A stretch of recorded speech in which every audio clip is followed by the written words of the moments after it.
So the pilot for the Gaslight District has dropped about 2 weeks ago, and that video is at 14 million views, bruh. That's a lot for indie animation in 2 weeks, bro. Like that's a huge number, bro. And it's especially big due to the fact that the Gaslight District isn't even like a family-friendly, colorful, vibrant cast character. No. It's about the undead and zombies and they cussing, they killing, they bad guys, they villains. Like it's all the things that you would think would impact it negatively, but it doesn't though. It doesn't though, right? I'm here today to talk about the power of that. The power of vibes, bro. The Gaslight District has a very nefarious, evil kind of ghouly, creepy, crawly vibe, like almost like a Halloween type of vibe, right?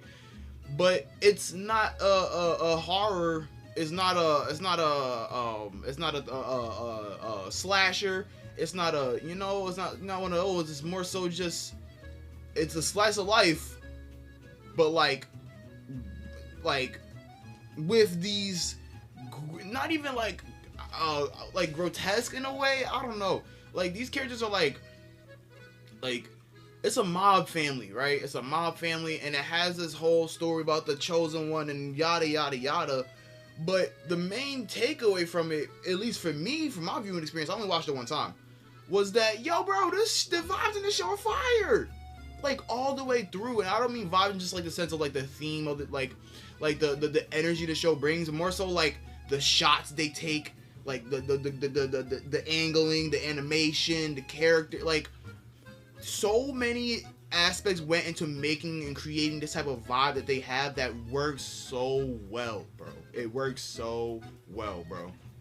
And this video is more to like dive into the power of vibes and keeping a steady vibe for whatever media that is at play, bro. If you have like a vibe that you can't really find other somewhere else that's kind of like very unique to your specific series, that goes such a long way, bro. Being generic doesn't like it. Being generic can attract you a generic crowd, like a generic casual crowd, and that's not a bad thing. But when you have these like vibes that set you apart and really give you a sense of originality, it really makes a lasting impact, bro. Like certain series that play the generic card super well, they are very well received and get picked up really well, but they usually don't last the test of time because they're forgotten about because they're so generic, bro. Like that's what makes Gaslight District's pilot, this is just a pilot, it makes it so crazy because like each second it's super fast paced. It has this weird story that I'm trying to tell. The drama's already there. They're killing people that was in the family in the first episode. Like all these things go into play into making a vibe. And I'm saying this because while watching it, I didn't really grasp the whole concept or like the whole story. I got the whole there's a chosen one, there's a one chosen human, and they bleed black and they're not supposed to be in the underworld with all the other underworld people, and Mel's the chosen human, and I got that part, but the whole info dump kinda went in one ear and out the other. You feel me?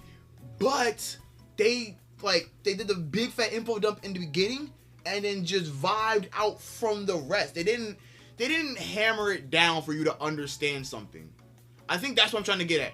They didn't hammer it down for you to understand something. You kind of pick up on the vibe and get it yourself. If y'all get what I mean, right? That's what I mean when I say the power of vibes.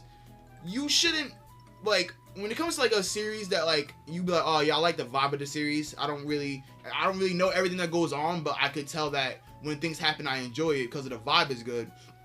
Series like that, like show don't explain series is what I'm trying to get at. show don't tell, right?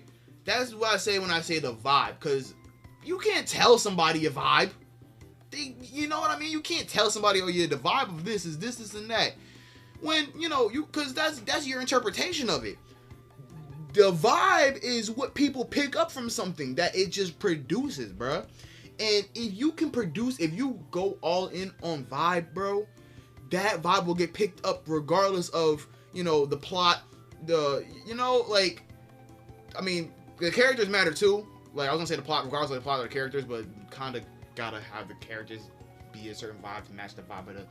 Y'all know what I mean, bro? Like, basically, in, like, the short term of what I'm trying to say is that the Gaslight District made a name for itself because of the different crazy shots that it would take, the crazy unexpected moments that it would take, the characters, like how drastic the characters are in being those characters. There's no like super goody two shoes or super always in the right. Some characters these characters are flawed, and you see that off rip, bro. These characters are relatable because it's like, bro, you don't know what to expect. You can't. It's the unexpectedness. It's it really puts you in perspective of how nobody trusts anybody in the Gaslight District. These are undead. These are zombies. They're not good people. These are mafia bosses. We lie, cheat, steal, kill.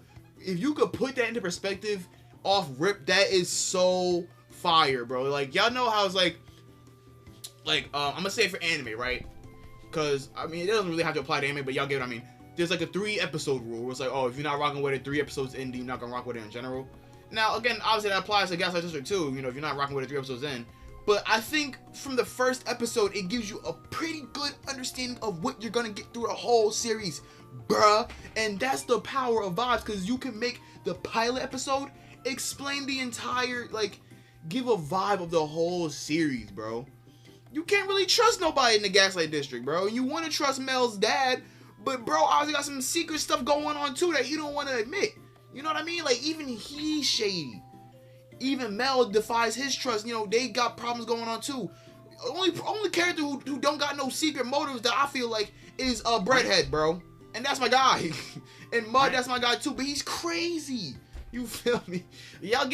I think y'all get what I'm saying when I say that series that show and don't tell usually have a better lasting impact, and you feel it here. You feel it here, bro, in your heart rather than your brain, where it's like, oh yeah, now I gotta do all these calculations and remember this random plot, this random paragraph of text that this one character said. Remember this random paragraph of text. You don't have to do that with these series, because the vibes that you pick up they'll always be there, and the vibes are so forward that random plot points that are dropped throughout the series can be dropped in like normal conversation, and they'll be picked up at a more random time, and then you look back and be like, oh man, it was in our face the whole time. You know what I mean? When you focus on vibes versus telling the reader how they should or the viewer how they should feel or react to something, it gives them their own way to interpret things, and they could be wrong or right, and that's the fun of it. That's the fun of ingesting some content that you have no control over. You don't know what's gonna happen, bro. So don't have it spoon-fed to me. Let me see it, bruh.